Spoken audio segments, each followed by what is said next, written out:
Desperté del coma abandonada. Mi padre dejó una nota, dejamos de pagar. Lloré, pero mi abogado entró sonriendo con un extraño. Tu padre cometió un error, dijo, olvidó quién eres realmente. Soy Valentina Morales, 33 años, 3 meses en coma, y desperté en una habitación de hospital vacía con un mensaje de texto de 2 palabras de mi padre multimillonario. Dejamos de pagar. Las máquinas que me mantenían con vida habían sido financiadas por el fondo de caridad del hospital, mientras mi familia, los dueños de Dinámicas Aeroglyph, celebraban su liberación de la hija que, en secreto, había diseñado todo su imperio. Mi madrastra, Liliana, ya había empacado mi apartamento. Mi hermanastro, Rodrigo, ya había reclamado mi oficina. Mi padre, Ricardo, ya había firmado los papeles para declararme mentalmente incompetente. Pensaron que una carretera resbaladiza y un árbol habían resuelto su problema de 15 años. La hija no deseada, que sabía demasiado, trabajaba demasiado y les recordaba a la mujer brillante que pasaron una década tratando de borrar. Lo que no sabían era que mi madre me había dejado más que recuerdos. Me había dejado la prueba, el poder y el arsenal legal para desmantelar cada mentira sobre la que habían construido su fortuna.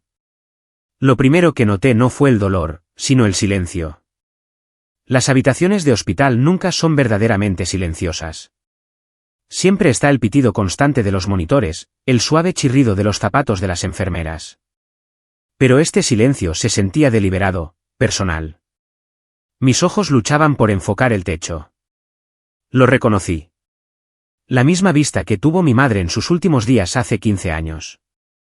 En aquel entonces, esta habitación era una puerta giratoria de familiares y flores. Ahora, un solo trozo de papel doblado yacía en la mesita de noche. Apareció una enfermera, con los ojos muy abiertos. Señorita Morales, ha despertado. ¿Cuánto tiempo? Mi voz era un graznido seco. 3 meses, dijo ella, con una expresión de dolor. ¿Hay alguien a quien debamos llamar? A mi padre, Ricardo Morales. Su rostro se descompuso. Él fue quien dejó la nota. Hace 2 semanas, vino en persona y dijo que la familia ya no cubriría sus gastos médicos. Mi mano tembló mientras desdoblaba el papel. La caligrafía de mi padre era tan precisa y fría como sus contratos de negocios. Dejamos de pagar. Ni siquiera una firma. En 3 meses, ni una sola visita. La enfermera tocó mi hombro. Sin embargo, hay alguien aquí para verla. 2 hombres. Han estado esperando todos los días. David Castillo entró primero. El estoico abogado del patrimonio de mi madre. Su rostro era una máscara de calma profesional que apenas ocultaba su alivio. Detrás de él, un hombre que reconocí vagamente, alto y elegante con un traje que gritaba capital de riesgo. Carlos Vega. Valentina, dijo David, con la voz tensa. Gracias a Dios que has despertado. ¿Qué están haciendo aquí? Protegiendo tus intereses. Como le prometí a tu madre que haría. Carlos dio un paso adelante. La cumbre anual de tecnología es en 72 horas. Tu padre planea anunciar una reestructuración corporativa completa, dejándote fuera de todo. Le está diciendo a la Junta que estás legalmente incapacitada. Mi cabeza daba vueltas. Dejó de pagar. Me abandonó. Y al hacerlo, interrumpió David, con una sonrisa sombría en los labios, cometió el error más caro de su vida. Activó la única cláusula en el fideicomiso de tu madre que él nunca supo que existía. Abrió su maletín.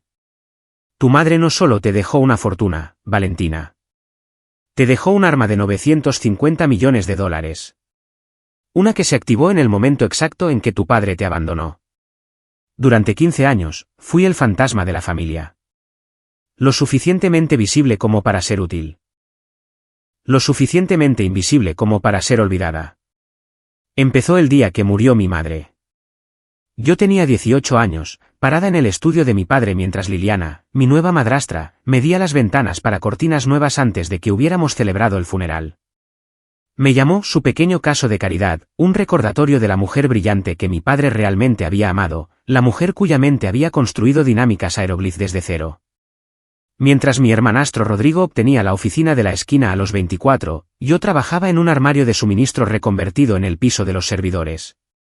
Mientras él titubeaba en las reuniones de la Junta, yo escribía en la sombra las propuestas de arquitectura de datos que nos consiguieron nuestros mayores contratos.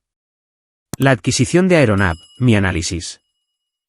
El contrato federal de drones, mis algoritmos, codificados a las 3 de la mañana desde mi apartamento mientras Rodrigo se llevaba el crédito en la presentación de las 9 de la mañana. Deberías estar agradecida, me recordaba Liliana cada día de Acción de Gracias. No muchas chicas con tu historial tienen estas oportunidades. Mi historial. Hija de Elena Herrera, la arquitecta de datos que convirtió una startup de garaje en un gigante tecnológico antes de que el cáncer se la llevara a los 42. La mujer cuyas estrategias mi padre todavía usaba, cuya hija no podía soportar mirar porque tenía sus ojos. Pero había cosas sobre mi madre que ellos nunca supieron. Las reuniones nocturnas con David Castillo, los archivos encriptados, las transferencias silenciosas de autoridad que ocurrieron mientras todos se centraban en el imperio visible. Tu madre sabía que este día podría llegar, me había dicho David años atrás. Simplemente no sabía qué forma tomaría. Ahora, en esta estéril habitación de hospital, finalmente lo entendí. Tu madre nunca fue solo una cofundadora, dijo David, sacando un documento de su maletín que me dejó sin aliento. Era el acta de constitución original. Elena Herrera, propietaria del 60%. Ricardo Morales, propietario del 40%. Pero todos los registros públicos lo mencionan como el único fundador. Una revisión conveniente después de su muerte, interrumpió Carlos Vega. Una que funcionó porque tu madre mantuvo su propiedad en un fideicomiso privado. Quería que Ricardo fuera la cara de la empresa, pero nunca, jamás, cedió el control. David me entregó otro documento. Este más reciente. Antes de fallecer, tu madre estableció el fideicomiso revocable Herrera. 950 millones de dólares en activos, más todas sus acciones de control. Pero aquí está la parte que Ricardo nunca supo. Ella enmendó los términos. ¿Qué términos? Los ojos de David brillaron con el fuego justiciero de un abogado. El fideicomiso se vuelve irrevocable y te transfiere todos los activos y derechos de voto bajo una condición específica, abandono durante un periodo de incapacidad médica. En el momento en que Ricardo firmó esos papeles, activó la transferencia. Desde hace 2 semanas, no solo tienes el dinero, tienes sus acciones, sus votos en la Junta, y esto. Sacó una pequeña tarjeta de plástico pesado, una credencial de seguridad para Dinámicas Aeroglyph con mi foto y un nivel de autorización que nunca había visto antes. Anulación ejecutiva. Tu madre mandó hacer esto hace años. Te otorga acceso a todo, cada servidor, cada documento, cada habitación en el edificio, incluida la sala de juntas. Me quedé mirando la credencial. Ella planeó todo esto. Conocía su naturaleza, dijo David suavemente. Solo se aseguró de que cuando finalmente la mostrara, tú estuvieras lista. Mi teléfono sonó a las 6 de la tarde. El nombre de Ricardo en la pantalla. La primera vez que llamaba en 3 meses. Valentina, su voz era fría, transaccional. He oído que has despertado. No finjamos, ¿quieres? Necesitas firmar los papeles de incapacidad. Rodrigo se hará cargo de tu cartera de proyectos. He estado en coma durante 3 meses. Y la empresa siguió adelante. Firma los papeles. Dejaste de pagar mis facturas médicas. Un instante de silencio. La empresa debe asignar los recursos de manera eficiente. ¿La empresa o tú? Su tono se agudizó. Firma los papeles, Valentina. No hagas esto difícil. Necesito tiempo para pensar. Tienes hasta el jueves por la mañana. Si esos papeles no están firmados, tendré que informar a la Junta de tu inestabilidad mental. ¿Es eso lo que quieres? ¿Me estás amenazando? Te estoy ofreciendo una salida tranquila. Tómala. ¿Y si no lo hago? Entonces aprenderás lo que realmente significa estar sola. Sin trabajo, sin referencias. Me aseguraré de que cada empresa de tecnología en el país sepa que eres inestable. Como le dijiste a todos que mamá lo era. La línea quedó en silencio, luego peligrosamente silenciosa. Tu madre estaba enferma. Su mente era perfecta. Firma los papeles, Valentina, o le demostraré a todos cuánto te pareces a ella. Colgó. David, que había puesto la llamada en un altavoz grabado, simplemente negó con la cabeza. Acaba de amenazarte. Y ha quedado grabado. Liliana llegó a la mañana siguiente, un huracán de categoría 5 vestido de Chanel, con su abogado detrás, como un nervioso pez piloto. Valentina, dijo mi nombre como si fuera una pelusa en su chaqueta. ¿Pareces consciente? Dejó caer una carpeta sobre mi cama, su perfume asfixiando el aire estéril. Firma esto. Te ofrecemos un paquete de indemnización. $75,000. Más que generoso, considerando. ¿Considerando qué? Considerando que has sido una carga para esta familia durante 15 años. Admiró su manicura. ¿Tienes idea de lo que Ricardo gastó en ti? En las facturas médicas de tu madre. Mi madre tenía su propio dinero. La risa de Liliana fue como un cristal rompiéndose. Tu madre tenía delirios y deudas. Ricardo las salvó a ambas por lástima. Esa es la historia que le cuentas a la gente. Es la verdad. Has estado viviendo de nuestra caridad, pero eso se acaba ahora. 15 años de jornadas de 18 horas es caridad. ¿Qué trabajo? Su voz se alzó. Esconderte en ese armario, fingiendo contribuir. Rodrigo hace el trabajo real. Tú solo eres un gasto. Ya no te necesitamos. $75,000 por construir el 40% del valor de esta empresa. Su rostro se sonrojó. No construiste nada. No eres nada. Sin nosotros, estarías en la calle. Delirante, igual que tu madre. Se inclinó. Firma los papeles o me aseguraré personalmente de que nunca vuelvas a conseguir ni una entrevista. Rodrigo entró con arrogancia una hora después, oliendo a colonia y a privilegio. Hola, hermanita. Mala racha, ¿eh? Sacó su teléfono, mostrándome una pantalla de transferencia bancaria. Unos 10 millones, hoy mismo. Todo lo que tienes que hacer es firmar todo y desaparecer. Vete a Europa, empieza de nuevo. ¿Y tú te conviertes en la cara de la empresa? Ya lo soy. Esto solo lo hace oficial. Vamos, Valentina. Nunca fuiste material para ejecutiva. Todo ese tiempo con tus hojas de cálculo. Eso no es liderazgo. ¿Y el contrato federal de drones? ¿Quién lo estructuró? Rodrigo se rió. El equipo de consultores, obviamente. Los gestioné brillantemente. ¿Cuál era el nombre del contratista principal? Su sonrisa vaciló. Mira, 10 millones es la oferta final. Tómala o no obtendrás nada. Se levantó para irse. ¿Familia? Nunca fuiste realmente de la familia, Valentina. Solo pregúntale a papá. Me dieron el alta y me instalaron en una suite segura en el Four Seasons, pagada por Carlos Vega. Se convirtió en mi sala de guerra. La vista daba a toda la ciudad, un reino que mi madre había construido y mi padre había robado. Durante las siguientes 48 horas, no dormimos. Cazamos. El primer paso fue la credencial de anulación. La conecté a un terminal que David había conseguido. La pantalla se iluminó, no con un inicio de sesión estándar, sino con un esquema de sistema que reconocí al instante. La arquitectura de backend de mi madre. Era hermosa. Acceso administrativo completo a los servidores de Aeroglyph, explicó David, con la voz llena de asombro. Cada correo electrónico que Ricardo envió, cada archivo borrado, cada libro de contabilidad oculto. Tu madre construyó un almacén fantasma y ha estado esperándote durante 15 años. El acceso era absoluto. Me sumergí en los archivos de proyectos, cruzando mis registros de trabajo personales con las presentaciones oficiales de la empresa. Allí estaba, en blanco y negro, mi código, mis modelos de datos, mis marcos estratégicos, todo presentado bajo el nombre de Rodrigo. Descargamos todo, terabytes de pruebas irrefutables.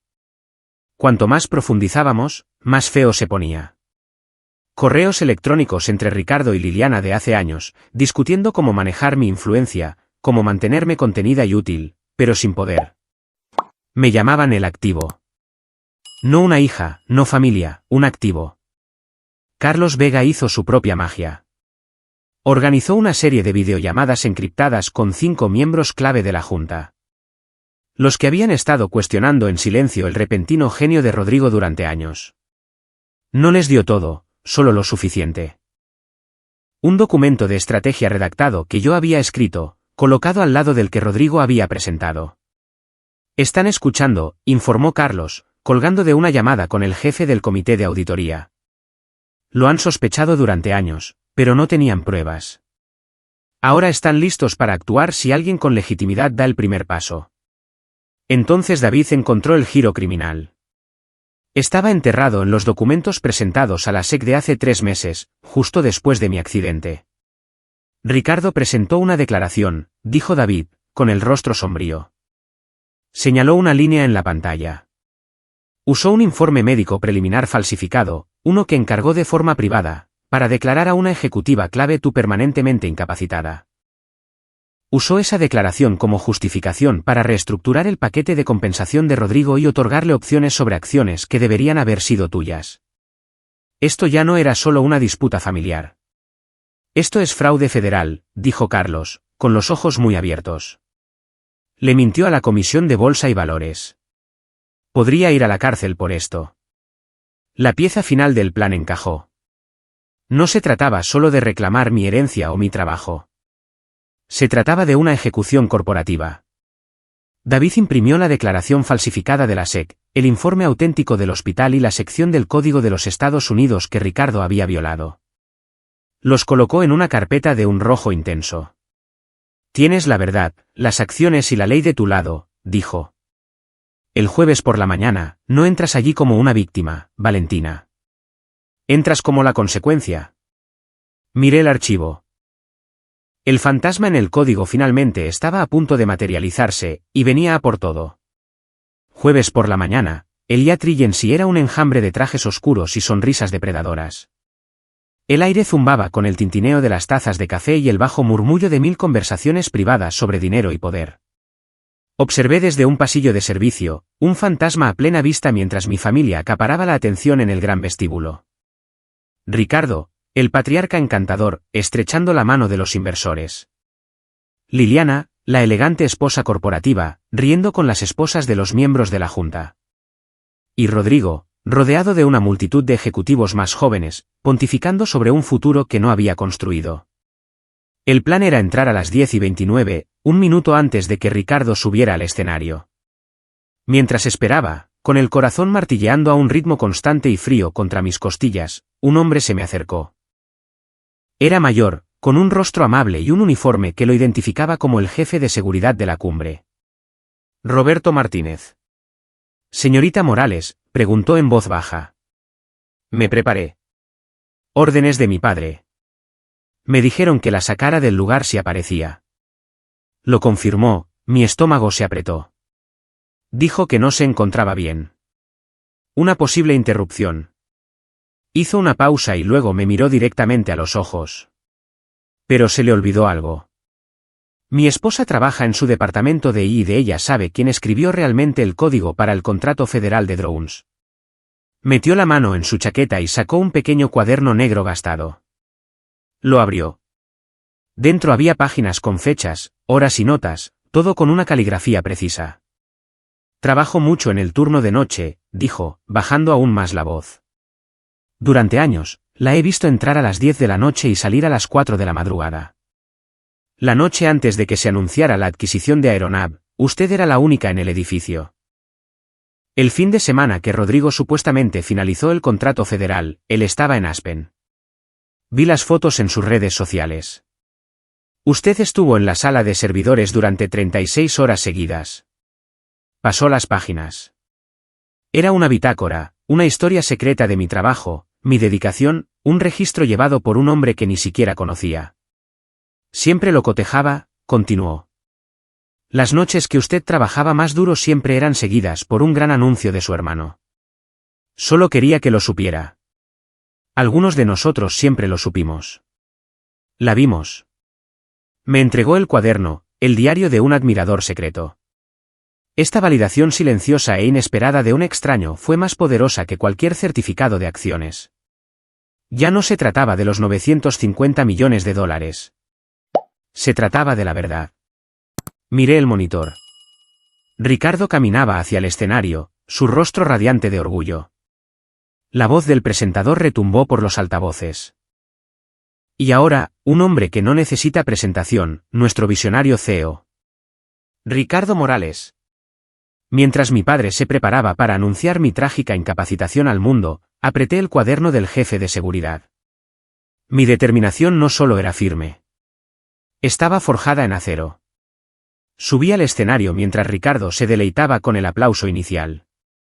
El sonido de 2,000 asistentes conteniendo la respiración a la vez es algo que sientes en los huesos. La sonrisa de mi padre se congeló y luego se hizo añicos. El rostro de mi madrastra se puso blanco. Mi hermano parecía que iba a vomitar. La caminata hasta el podio fueron los 10 segundos más largos de mi vida. Valentina, siseó mi padre en el micrófono, con la voz quebrada. No deberías estar aquí. ¿No estás bien? Con calma, tomé el segundo micrófono. Buenos días. Pido disculpas por la interrupción. Mi voz era clara, firme, amplificada a cada rincón de la vasta sala. Pero creo que los accionistas merecen la verdad. La seguridad comenzó a avanzar, pero levanté la credencial de anulación de mi madre. Se detuvieron en seco. Tengo autoridad de anulación ejecutiva otorgada por la accionista mayoritaria y verdadera fundadora de esta empresa, Elena Herrera. La sala estalló en murmullos. Me volví hacia la audiencia. Durante 15 años, he sido el fantasma en el código de esta empresa, la arquitecta detrás del 40% de su crecimiento. Y hoy, estoy aquí para mostrarles mi trabajo. La pantalla gigante detrás, destinada a la presentación triunfal de Ricardo, cobró vida. En ella apareció el documento de constitución original. Como pueden ver, anuncié, Elena Herrera posee el 60%. Ricardo Morales el 40%. Es una falsificación, gritó él, pero su voz carecía de convicción. Fue entonces cuando Carlos Vega se puso de pie. Damas y caballeros, la Junta ha estado preocupada durante mucho tiempo por una paradoja de la eficiencia en Aeroglif. Los proyectos acreditados a Rodrigo Morales se ejecutaban con un nivel de genialidad y eficiencia que su estilo de gestión personal simplemente no podía explicar. Dejó que eso flotara en el aire. Ahora entendemos por qué. El flujo de trabajo fue diseñado para que Valentina completara la innovación central en aislamiento, mientras que el sistema marcaba automáticamente cada resultado, cada informe, con el nombre de Rodrigo. Sus contribuciones se hicieron estructuralmente invisibles. La siguiente diapositiva mostraba el informe falsificado de la SEC junto a mis registros médicos auténticos. Esto, dije, mi voz resonando con furia fría, es fraude federal. Los miembros de la Junta aliados se pusieron de pie como uno solo. Pido una votación inmediata, anunció el jefe del comité de auditoría. Un voto de no confianza en Ricardo Morales como CEO. Fue una masacre. Fueron despojados de sus títulos y su poder en menos de 5 minutos. Luego, la Junta votó unánimemente para elegirme para el asiento de mi madre. Después, no hubo regodeo. No los despedí. Esa habría sido la jugada de mi padre. Fui nombrada directora de estrategia. Reasigné a Rodrigo a un puesto de análisis de datos de nivel de entrada. Aprende el negocio desde cero, le dije, de la manera en que mamá me habría hecho aprender. Con el primer desembolso del fideicomiso, establecí la Fundación Elena Herrera para Mujeres en la Tecnología. La paz no vino de la venganza. Vino de la restauración. De ver el nombre de mi madre en un legado de empoderamiento, no en una lápida que apenas visitaban. El fantasma por fin.